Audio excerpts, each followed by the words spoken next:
సిద్దిపేట జిల్లా మండల కేంద్రమైన వర్గల్లో జైభీం సంవిధాన్ కార్యక్రమానికి SC ST commission chairman Preetam, Congress party జిల్లా అధ్యక్షుడు నర్సారెడ్డిలు హాజరయ్యారు. దళితుల నివాసంలో ప్రభుత్వం అందిస్తున్న సన్న బియ్యం భోజనాన్ని నర్సారెడ్డి చేసిన ప్రీతం నర్సారెడ్డితో కలిసి చేశారు. సందర్భంగా ఎస్సీ ఎస్టీ కమిషన్ చైర్మన్ మాట్లాడుతూ మహాత్మా గాంధీని పడవేద్దామని బ్రిటిషర్లు ప్రయత్నించారని, నేడు మన ప్రభుత్వాన్ని కూల్చడానికి ప్రతిపక్ష నేతలు ప్రయత్నిస్తున్నారు, వారికి కార్యకర్తలే అడ్డుకట్ట వేయాలని సూచించారు.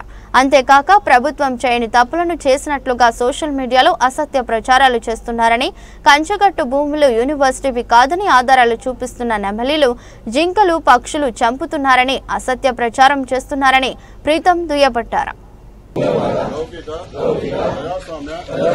గణతంత్ర రాజ్యంగా నిర్మించుకోవడానికి సాంఘిక, ఆర్థిక, రాజకీయ న్యాయాన్ని ఆలోచన, భావప్రకటన, అంతస్తుల్లోనూ అవకాశాల్లో శ్రీ చైతన్య, నారాయణ పెద్ద పెద్ద కాలేజీలలో ఏ కాలేజీలో కూడా రిజర్వేషన్లు లేవు.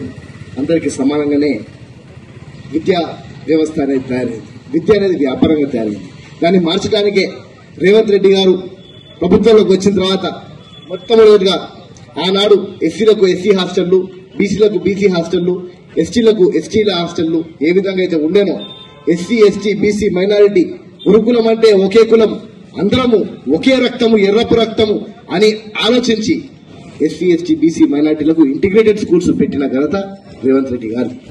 ఈరోజు అందరూ సమానంగా ఉండాలన్న ఆలోచనతోనే సన్నబియ్యం తినే మనం ప్రతి ఒక్క పేదవాడు కూడా తినాలని చెప్పి ఈరోజు సన్నబియ్యం పంచిన ఘనత రేవంత్ రెడ్డి. ఈరోజు ఇటువంటివన్నీ మనం చేసుకుంటూ పోతుంటే ఒక దిక్కు విద్యా వ్యవస్థలో రిజర్వేషన్లు లేకుండా చేసే ప్రయత్నం వాళ్ళు సఫలీకృతమైనారు. గత 10 సంవత్సరాలలో మీరు ఇక్కడ ఓట్లేసి ఎవరైతే గెలిపించినారో వారు ముఖ్యమంత్రిగా వ్యవహరించినప్పుడు వారి హయాంలోనే తెలంగాణ రాష్ట్రంలో 24 ప్రైవేట్ యూనివర్సిటీలు ఏర్పడ్డాయి. మన యూనివర్సిటీలు ఏవైతే ప్రభుత్వ రంగ యూనివర్సిటీలు ఉన్నాయో అందులో నియామకాలు జరగలే. 10 సంవత్సరాల్లో ఒక్క టీచర్ భర్తీ కూడా జరపలే, ఒక్క ప్రొఫెసర్ భర్తీ జరపలే. పూర్తి స్థాయిగా విద్యా వ్యవస్థను పూర్తి స్థాయిగా గవర్నమెంట్ కాలేజీలను బంద్ చేసిరు, గవర్నమెంట్ స్కూళ్లను బంద్ చేసిరు. గత 10 సంవత్సరాలలో నేను ఎస్సీ కార్పొరేషన్ చైర్మన్ అయిన తర్వాత సోషల్ వెల్ఫేర్ స్కూల్స్ ఎన్నున్నాయి, వాటి కథ ఏందనేది చూస్తే చాలా అధ్వానమైన పరిస్థితులలో ఉండే ప్రయత్నం గత ప్రభుత్వం చేసింది. మనం వచ్చిన తర్వాత డైట్ ఛార్జీలు పెంచుకున్నాం. 40% డైట్ ఛార్జీలు పెంచి విద్యార్థుల కోసం అని చెప్పి అద్భుతంగా మనం ఈ రోజు హాస్టళ్లను పూర్తి స్థాయిగా పునరుద్ధరిస్తున్నాం. మరి గత సంవత్సరంన్నర నుంచి నెలకు 4 లక్షల రూపాయల జీతం తీసుకుంటూ పూర్తి స్థాయిగా ప్రభుత్వం ఇచ్చే అన్ని ఫెసిలిటీస్ ని అనుభవించుకుంటూ ఫామ్ హౌస్ లో పండుకున్నవాడు ఈ రోజు ఒక్కసారి కూడా ఈ వర్గాలకి రానోడు మళ్ళా ప్రజాక్షేత్రంలో రేపు లోకల్ బాడీ ఎన్నికల పరంగా మళ్ళీ వచ్చి జెడ్పీటీసీలు ఎంపీటీసీలు అడిగే ప్రయత్నం చేస్తారు. వాళ్ళు వచ్చినప్పుడు అడగాల్సిన అవసరం ఉంది. మరి మేము ఇప్పుడు మీకు ఓట్లేసి గెలిపించినాం, మీరు మా కష్టాలకు, సుఖాలకు, చావులకు, కన్నీలకు, పెళ్లిలకు, పబ్బాలకు ఏం జరిగినా గానీ మీరు మా తోడుకుంటారని చెప్పి మిమ్మల్ని ఎమ్మెల్యేగా గెలిపిస్తే ప్రతిపక్ష నాయకుడైన మీరు రాష్ట్రంలో ఉన్న ప్రజల సమస్యలు పట్టించుకోరు, కనీసం మీకు ఓట్లేసిన ప్రజలను కూడా మీరు పట్టించుకోరు అని చెప్పి వారిని అడగాల్సిన అవసరం ఉంది.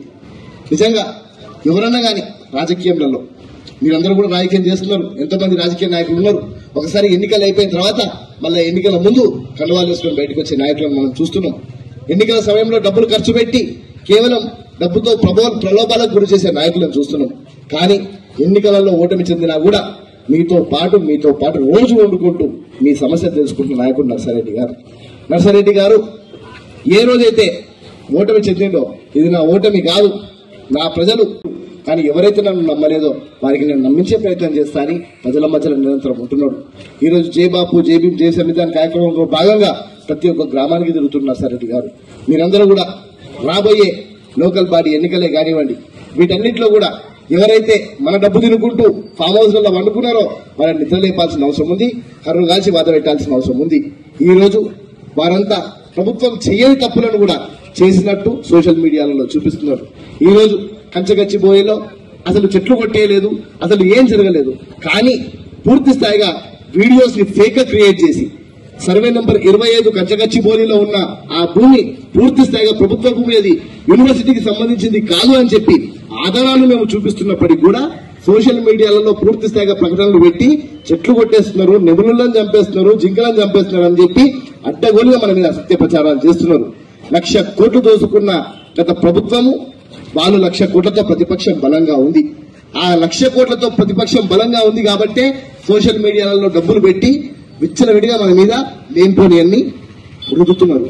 కాంగ్రెస్ పార్టీ కార్యకర్తలు ఆనాడు మహాత్మా గాంధీ గారి నాయకత్వంలో స్వాతంత్ర సమరయోధులు ఏ విధంగా అయితే పనిచేసిండ్రో ఈ రోజు మన ప్రభుత్వాన్ని పడేద్దామని ప్రయత్నం చేస్తున్న ఈ నాయకులు, ఎవరైతే మన ప్రభుత్వాన్ని కించపడుద్దామని చూస్తున్న ఈ నాయకులను పూర్తి స్థాయిగా మనం కూడా ఓ సైనికులు లెక్క అడ్డుకోవాల్సిన అవసరం ఉందని జయబాబు జయభీం చేసే విధాన కార్యక్రమాన్ని ప్రతి ఒక్క గ్రామంలో చాలా పెద్ద ఎత్తున సక్సెస్ చేయాలని కోరుతూ సెలవు తీసుకున్న మిత్రులారా, జై కాంగ్రెస్, జై భీమ్. గజ్వేల్ నియోజకవర్గంలో వర్గల్ నడిబొడ్డులో బాబాసాహెబ్ అంబేద్కర్ సాక్షిగా నిల్చొని ఈ కార్యక్రమాన్ని వర్గల్లో అడుగుపెట్టినప్పటి నుంచి కాంగ్రెస్ పార్టీ సీనియర్ నాయకులు,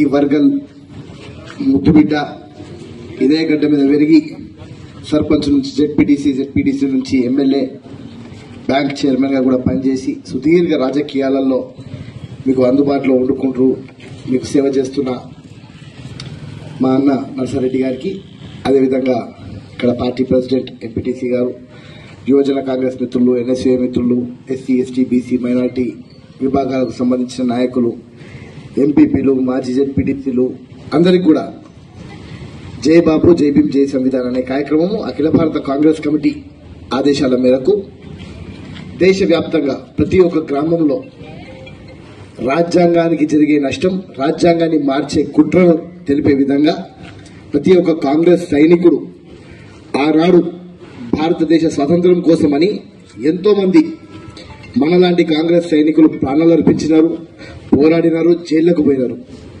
స్వాతంత్ర్యం వచ్చిన తర్వాత రాజ్యాంగం రచించుకునే అవకాశం వచ్చింది. రాజ్యాంగం రచించుకుని 75 సంవత్సరాలు అవుతుంది. ఆ రాజ్యాంగం రచించుకున్నందుకు మాట్లాడే హక్కు, రోడ్ల మీద తిరిగే హక్కు, అందరికీ సమాన హక్కులు కల్పించే విధంగా భారత రాజ్యాంగాన్ని పొందుపరిచారు.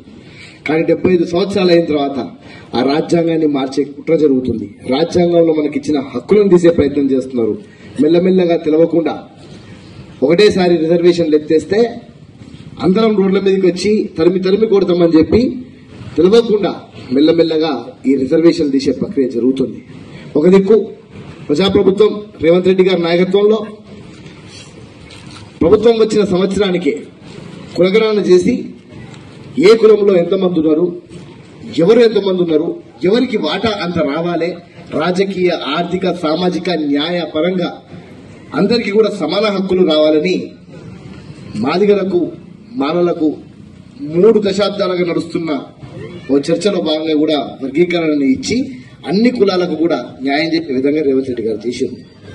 కేవలం ఎస్సీలకే కాదు, బీసీలకు కూడా 42% రిజర్వేషన్ ఉండాలని చెప్పి అసెంబ్లీలో తీర్మానాన్ని ప్రవేశపెట్టి ఢిల్లీకి పోయి ధర్నా చేసి కేంద్ర ప్రభుత్వం మెడలు వంచే ప్రయత్నం చేస్తున్నారు.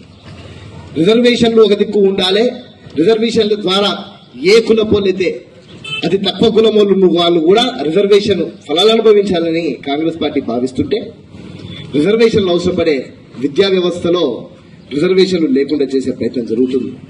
నేడు ఏ ప్రైవేట్ యూనివర్సిటీలలో కూడా మనకు రిజర్వేషన్లు లేవు, మన బిడ్డలకు రిజర్వేషన్లు లేవు. మన పిల్లలను 10వ తరగతి చదివిన తర్వాత